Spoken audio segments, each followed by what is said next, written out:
Finalmente, meus companheiros, finalmente, depois de tantos episódios de eu não entendendo absolutamente nada do poder do menininho, agora finalmente temos algumas explicações sobre o Genya. E não necessariamente tudo, ainda tenho algumas perguntinhas, mas tirando isso tá tudo certo até. Eu sou o York e bora logo pra esse episódio de Demon Slayer porque eu tenho algumas coisas a dizer. O episódio já começa daquele jeito. O Genya lá parecendo um cramunhão e a gente pensando, mas como cacete isso é possível? Só que, na verdade, o foco vai pros cramunhão que o Tanjiro cortou no episódio passado naquela cena linda. Que, basicamente, é o seguinte. Lembra que eu disse pra prestar atenção porque a lâmina do Tanjiro ficou vermelha? Pois então, o bagulho é o seguinte. Quando essa lâmina fica vermelha desse jeito e um caçador deixa a lâmina dele vermelha desse jeito, basicamente faz com que a regeneração de qualquer Oni fique prejudicada. Tipo, eles não conseguem se regenerar direito, demora mais tempo pra se regenerar. E isso é muito louco, sério, é meio apelão isso aí, quando você para pra pensar. Mas também, né, tanto problema que os caras já não teve pra fazer qualquer coisa, agora parece que tem alguma soluçãozinha. Mas bem, com os demônios tudo lá meio que voltando à vida, porque não consegue morrer direito, o Tanjiro salva a Nezuko que tava debaixo daquele bando de destroço, e ele acaba contando pra gente que um cheiro esquisito que ele tinha sentido antes quando tava meio doidinho, meio dormidinho, ele acaba percebendo que é porque tinha um quinto Oni. E esse quinto demônio nada mais é do que aquele bicho que apareceu lá quando começou a invasãozinha dos cramunhão lá na mansão onde ele tava com o Tokichi no começo dessa história toda. Basicamente é aquele demônio lá que fica todo chorando, todo triste. Aí depois do Tanjiro ter ajudado a Nezuko a sair dos destroços, o Genya aparece e diz que não, ele é quem vai matar esse Lua Superior, porque o Tanjiro já conseguiu matar antes um Lua Superior. Agora é ele que vai fazer isso pra se tornar um Hashira. Pois é, parece que o Genya quer muito se tornar um Hashira. E o Tanjiro, né, sendo a alma bondosa que ele, já diz, não, deixa que eu te ajudo, eu apoio você, eu e a Nezuko estamos aqui para ajudar.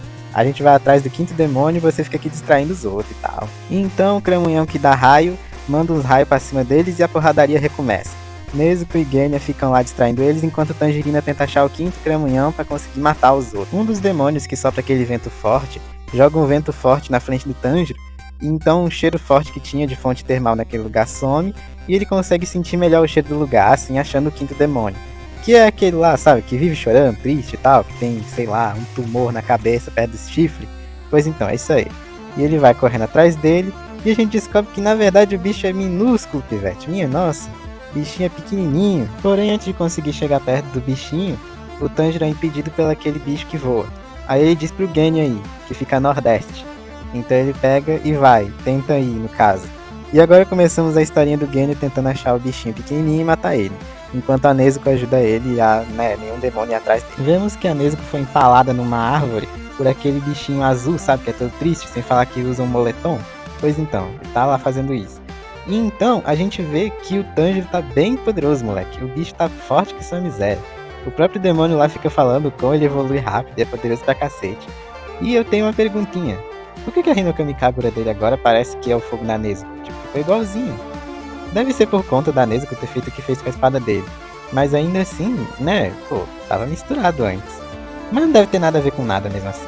Aí pra deixar de ser empalada, a Nezuko pega e taca fogo no demônio de moletom. E o Tanjiro, enquanto lutava com os outros cramunhão, o cramunhão do vento, prensa ele no chão. Enquanto o Tanjiro grita pro Genya onde ele tem que ir pra achar o outro demôniozinho pequenininho. E assim ele vai procurando. Então ele acha lá o bichinho pequenininho e, nossa, é bem pequeno mesmo, parece um rato basicamente. Aí o bicho vai fugindo e tal, só que o Genya tenta cortar justamente o pescoço dele e não consegue. A espada dele quebra quando ele tenta fazer aquilo, é quase como se não desse pra cortar ele. Sem contar que ele tenta dar um tiro com aquelas pistolinhas dele e não acontece nada do mesmo jeito, parece que o bicho é indestrutível, moleque. E então o que daria pra fazer nesse momento? Aí ele tenta fazer alguma outra coisa, só que o demônio dos raios tá vindo empalar o pescoço dele. E é nesse momento que a gente acaba vendo o flashback mostrando um pouco da historinha do Genya. O que não explica o poder dele de meio que fazer as coisas de Oni e se regenerar e por aí vai. Mas ainda assim é um começo. Além do mais, a gente também descobre um pouco sobre o Hashira do Vento, que eu não gostei muito quando apareceu a primeira vez, mas é aquele negócio, né? A gente não conhece o personagem até ver o flashback dele. Muito bem, a historinha triste do Genya é o seguinte. A mãe dele era frágil, pequena e bem jovem. Se casou com um malandro filho de uma égua. Ele morreu, o pai do Genya morreu, e então a mãe dele trabalhava muito e pra cacete mesmo. Ele nem sabia que horas ela ia dormir, nem sabia se ela dormia. Então, acaba que um certo dia, ela acaba não voltando cedo, acaba demorando muito mais do que deveria, e então, o mano que é o Hashira do Vento, que eu não tô lembrando o nome nesse momento, pegou e foi atrás dela pra ver o que tinha acontecido. Então todos os outros irmãos do Genya levantaram também pra ver o que tinha acontecido e tal. Ele tava acalmando eles, ajudando e tal. Porque ele e o Racha do Vento, que hoje em dia é o Racha do Vento, falaram que iam proteger a família deles e tal. Bonitinho e tal. É aquele tipo de coisa bonitinha que você vê, né? Do nada e surge, explode as coisas assim e mata todos os irmãos dele do nada. Tipo, caralho, velho. Pô, mas que bosta. Aí ele pensa até, putz, que bicho é esse? Que negócio é esse? É um lobo? É um cachorro selvagem? Aí ele vê que não, na verdade era um Oni. E sabe, é a mãe dele, Oni. Tipo, ela tinha se tornado um demônio e ia comer o moleque. Só que o Sanemi pega ele, ela no caso, né, e joga pra longe e mata a própria mãe, pra desse jeito não fazer mais besteira.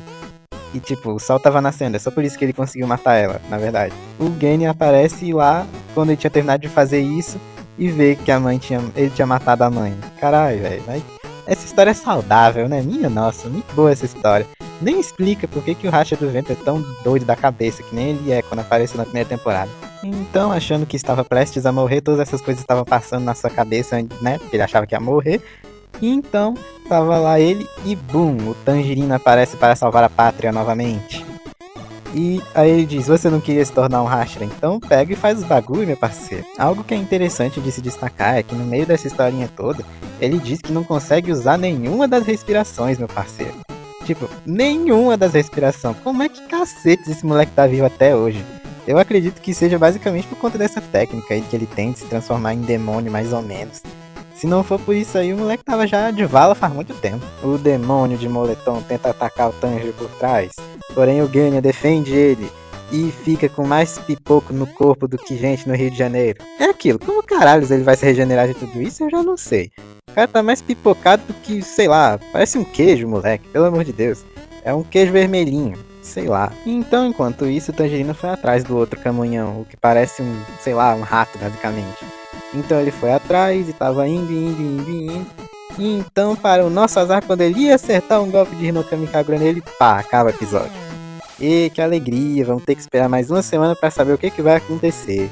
Mas uma coisa é certa, realmente foi um episódio bem interessante. O passado do Genya é bem tristinho, mas vamos ser honestos. Vendo pelo lado do Sanemi, que é o Racha do Vento, eu acredito que dê realmente para ver umas outras coisas. Por exemplo, por que exatamente a mãe dele virou um demônio? Por que ele foi atrás da mãe dele? Como é que ele conseguiu derrotar ela? E outras coisas também, sabe? Tem outras coisas aí que eu acredito que dê pra ver nessa história, pela perspectiva dele. Outra coisa, Tokito. Cadê o Tokito? Tá desaparecido. Nesse episódio só mostrou ele lá preso no vaso do Lua Superior assim, que mais nada. O moleque vai ficar lá pelo quê? Por uns 3 episódios mais? Aí depois disso que ele vai arranjar um jeito de sair. Um episódio picas. Não foi lá nem bom nem incrível. Mas foi muito bom, foi bom. Enfim, muito obrigado por ter visto esse vídeo. Deixa um like aí pela nossa querida amizade.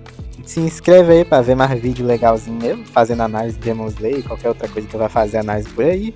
E é isso aí, meu parceiro. Até a próxima.